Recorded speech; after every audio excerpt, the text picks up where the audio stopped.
Здравейте, драги зрители! Днес имаме благоприятното време да бъдем на тема "Пази сърцето си". Това е от светлина от Библията, актуални въпроси, които възникват от Библията, и която единствената книга над книгите, Библията, дава отговор на всички въпроси.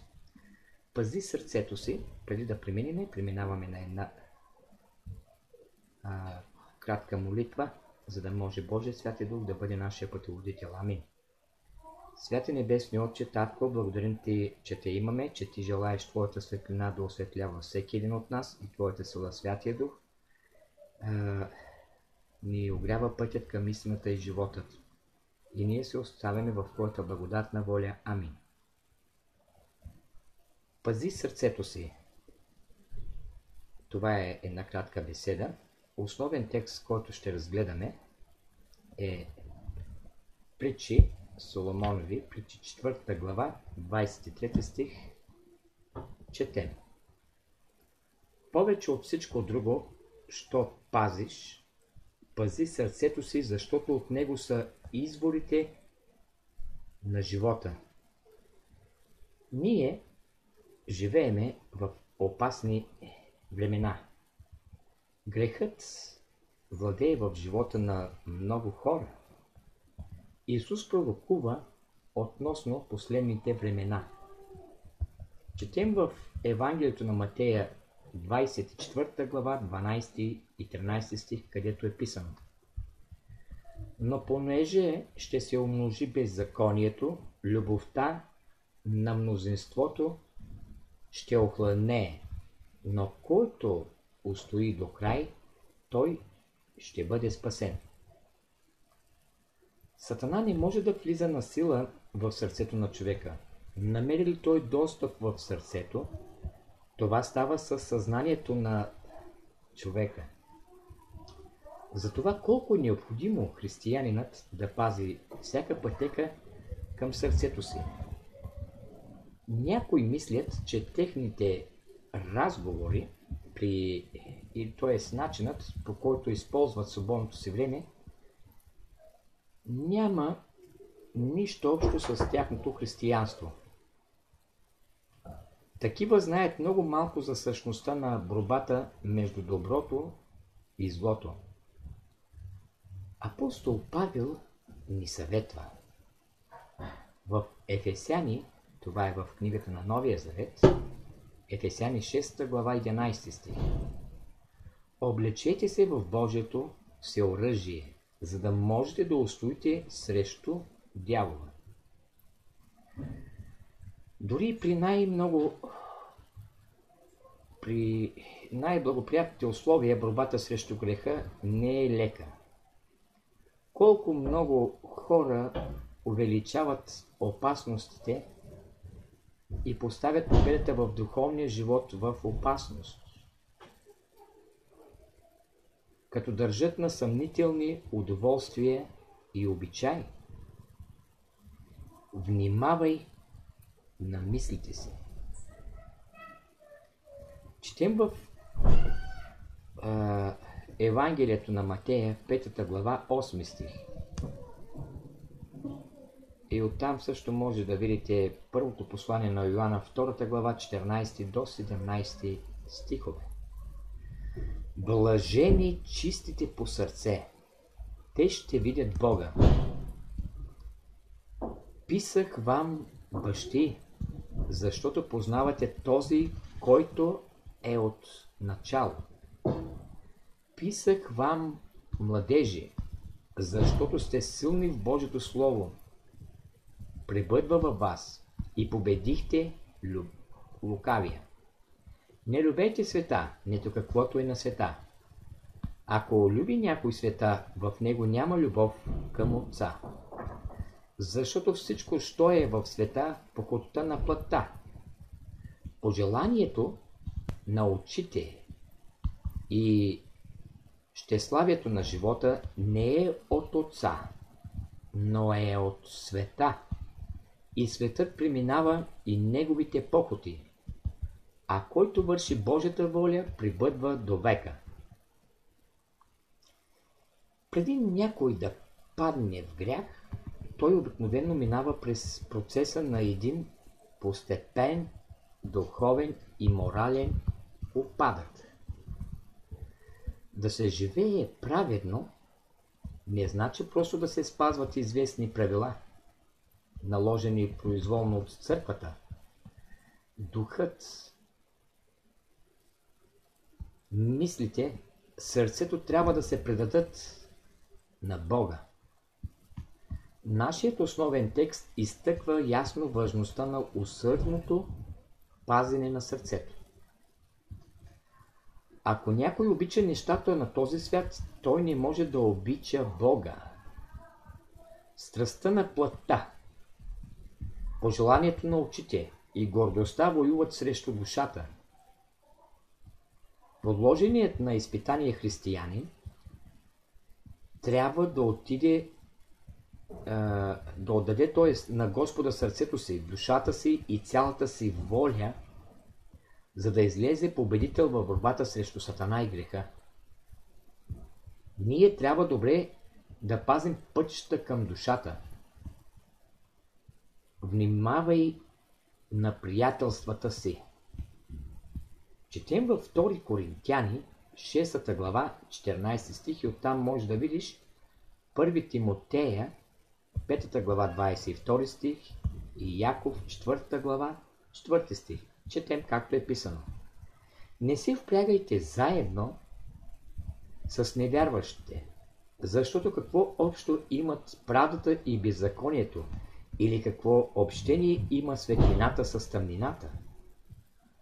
Колко много хора са били завлечени дълбоко в греха чрез лоши приятелства. Как може някой да твърди, че обича Бога и същевременно да се впряга с невярващи? В обществена дейност, в делово сътрудничество и в сключване на брак никой не трябва да се свързва с невярващи, защото чрез това той става съучастник в греховете на другия. Естествено, ако по времето, покаянието си някой е свързан с невярващ в брачна връзка, той не трябва да се разделя с съпруга си заради новата си вяра. Приятелството със света е невярност към Бога. Най-великият и единственият Господар на сърцето на всеки християнин. Внимавай на пътищата на сърцето си. Внимавай на очите си. Четем в книгата на Йов, 31 глава, 1 стих. Направих завет с очите си. И как бих погледнал на девица? Киното и някои съмнителни театрални представления са допринесли повече за опадъка на днешния морал, отколкото всяка друга сатанинска примка.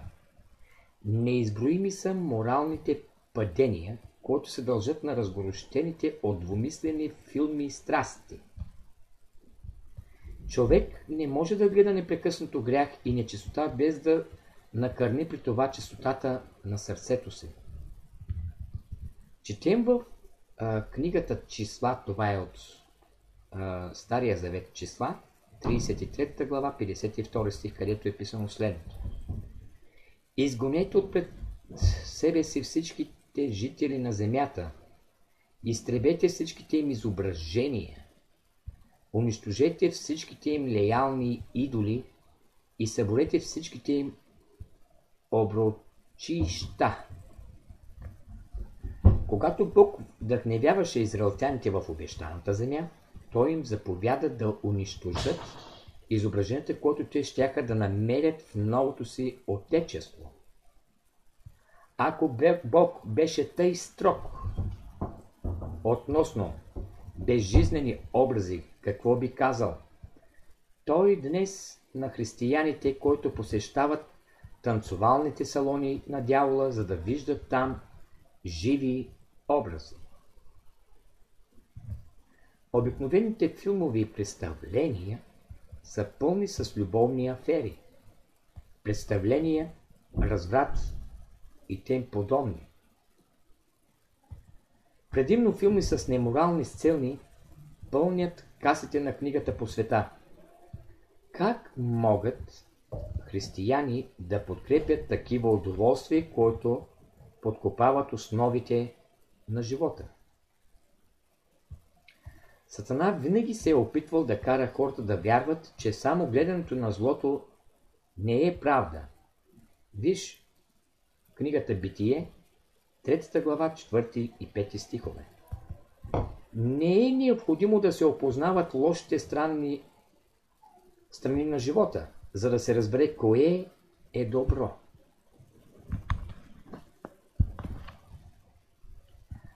Колко много хора са затъвали в греха именно на такива места поради пожеланието на очите. Християнинът трябва да се направи за правило в живота да не отива никъде, където Исус не би могъл да го придружи и да не върши нищо, което Исус не би могъл да благослови. Четем в книгата Амос, 3 глава, 3 стих. Също виж първото послание на Йоанна, 2 глава, 6 стих. Ще ходят ли двама заедно, ако не се съгласят? Когато някой приеме Исус за свой личен спасител, тогава той ще и да върви по тези стъпки. Той ще отвикне да посещава всякакви места на съмнителни удоволствия. Сега преминаваме към много важни неща. Как може да бъдем, да предпазим сърцето си. Значи казах, не внимавайте на очите си. След това, внимавай това, което четеш. Виж, Евангелието на Йоанна, 8 глава, 44 стих. Романите и серийните новели са много сходни с киното. Много души поради продължителното четене на такива фантастична литература са си съставили един съвсем погрешен възглед за действителния живот. Сатана, бащата на лъжата, и всички, които обичат тази литература, никога не ще имат дял в Божият град. Но не само голяма част от модерната литература е неподходяща за християнина. Четенето на романи превръща паметта в едно сито и затъпява желанието да се чете кое? Библията. В много домове трябва да се запали един огън, който да изгори много книги и списания, както ни се описва в Деяния на апостолите, 19 глава, 18 и 19 стих. Ние трябва да пазим всяка пътека към душата. Внимавай на забавленията си. Виж 1 Петрово, 2 глава, 11 и 19 стихове. Танцът и модата са въвлекли повече момичета в позорния живот, отколкото всяко друго оръдие на греха. Един известен учител по танц твърди, че 75% от всички случаи на опозоряване се дължат непосредствено на танца. Истинският християнин сигурно ще се въздържа от всякакви плътски похоти, които воюват против душата. Ние трябва да бъдем един свят и избран народ. Внимавай на твоите игри. Четем в Притчи, 16 глава, 25 стих, където е писано следното. Има път, който се вижда прав на човека, но краят му пътища към смърт. Играта на карти е обикновено първата крачка към ада на хазартните игри. Веднъж един пазач на затвор казал: докато затворниците се забавляват с прости игри, всичко е добре. Дай ми един пакет карти и за 10 минути ще избухне кавга. Не всички, които играят на карти, се превръщат в картоиграчи, но всеки християнин ще направи добре да избягва първата крачка. Има много забавни игри и развлечения, подходящи за християнина, като тенис, хвърляне на копие и диски. Тоест, игра с лост и паралелка, скиорство, туризъм и други тем подобни. Много чисти изкуства дават приятно и чисто развлечение. Щом като изведнъж чувстваш нужда от развлечение, тогава избирай това, което няма да ти остави на другата сутрин горчив вкус в устата. Пази се от суетност и излишни изкушения. Четем в 1 Тимотея, 2 глава, 9 стих, където е писано следното: така и жените да украсяват себе си с скромна премяна, с срамежливост и целомъдрие, не с плетена коса и злато или бисери или скъпи дрехи. И четем 1 Петрово 3 глава 3 стих: вашето украшение да не е външно сиреч плетене косата, кичене с злато или обличане с скъпи дрехи. И оттам виж също 1 Солунци 5 глава 22 стих: гордостта и суетността са погубили мнозина, милиони. В Исаия 3 глава 16 до 23 стих са описани суетните християни. Добре е човек да се носи прилично и спретнато облечен, но никога не бива да позволява суетността да ни завладее. Колко малко са тия, които употребяват толкова време за молитви, колкото стоят пред огледалото. Когато Яков свика членовете на семейството си за важно семейно съвещание и реформа, той ги помоли да снемат украшенията. Виж Битие 35 глава, 4 стих. Когато Бог искаше да опише една паднала църква, той я представи като отрупана с украшения. Да погледнем където е описано в книгата на Осия, 2 глава, там 13 стих, може да си го разгледате. Когато Израил се намираше на път към обещаната земя, Бог поиска те да снемат украшенията си, за да не ги погуби. Също виж в Изход 33 глава, 5 и 6 стихове. И днес Божия народ сигурно би трябвало да бъде не по-малко предпазлив да избягва украшенията, за да бъдат всички християни чисти с чисти сърца и чисти ръце. Ние трябва да пазим всеки път към душата. Внимавай това, което говориш.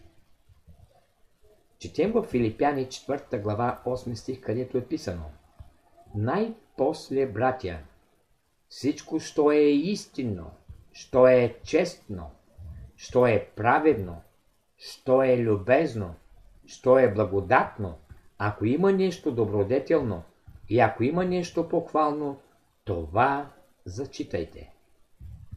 Също можеш да виж също Колосяни 3 глава 17 стих и Откровение на Йоанна 14 глава 5 стих. Християнинът ще се въздържа не само от клетва, но ще избягва и всички груби и оскърбителни изрази, неприлични думи и двусмислени изрази, и ще се пази от подигравки на религиозна тема. Много християни са накърнявали християнското си достоинство чрез неподходящи думи, който Сатана е влагал в устата им. За изкупените се казва: в устата им не се намери лъст. Колко внимателно трябва всеки християнин да пази пътищата към душата си. Внимавай каква музика слушаш и изпълняваш. прочети Колосяни 3 глава 16 стих, оттам Амос 8 глава 3 стих, 1 Коринтяни 10 глава 31 стих. Колко често християни са пропъждали Светия Дух чрез пеенето на суетни и неприлични песни и чрез свиренето на рок и друга подобна музика. Макар някои светски песни да са напълно подходящи за християнската среда, все пак голямото большинство от тези песни възбуждат отвращение или са твърде сентиментални и леки. Скоро ще дойде денят, когато дивият джаз и посредствените популярни песни внезапно ще замлъкнат и ангелски хор ще възвести идването на Исус. Затова ние трябва сигурно да пазим всички пътища към душите си. Внимавай на всички връзки с този свят, особено в тези последни дни. Четем в първото послание Петрово, 5 глава, 8 стих, където е писано: бъдете трезвени будни. Противникът ви, дяволът, като рекаещ лъв обикаля, търсейки кого да погълне. Оттам преминаваме 2 Тимотея 3 глава, от 1 до 5 стих. Това да знаеш, че в последните дни ще настанат усилни времена, защото човеците ще бъдат себелюбиви, сребролюбиви, надменни, горделиви, хулители, непокорни на родителите, неблагодарни, нечестиви, без семейна обич, непримирими, клеветници, невъздържани, свирепи, неприятели на доброто, предатели, буйни, надути, повече сластолюбиви, а не боголюбиви, имащи вид на благочестие, но отречени от силата му. Тоже от такива се отстранявай. Също можеш да видиш 2 Коринтяни, 6 глава, 17-18 стих прочети, и Тит 2 глава, 12 и 13 стихове. Прочети всеки от тези текстове внимателно и с молитва и си задай въпроса: Господи, която отрицателна черта, което отрицателно качество не ти отговаря, ти го премахни и аз не позволявам Твоята сила, Святия Дух, да ме промени. Бог призовава един особен в кавички народ от света, който е съгласен да заглуши всички страсти и да направи за първа своя задача приготовлението за близкото идване на Исус. Божието Слово ни казва, че в последните дни ще живеят човеци, които ще бъдат повече сластолюбиви, а не боголюбиви. Ще имат вид на благочестие, а ще са отречени от силата му. След което следва предупреждението: от такива се пази.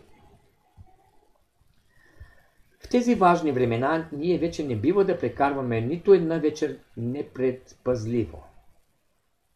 5 неразумни девици погинаха и те имаха светилници. Но маслото им угасна. Една нощ, щом бяха неподготвени, Христос кани последователите си.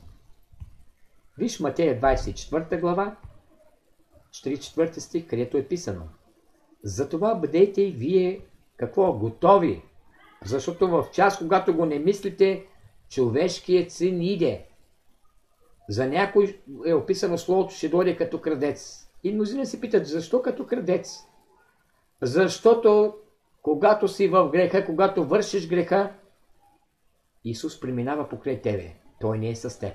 Святия Дух няма нищо общо с греха.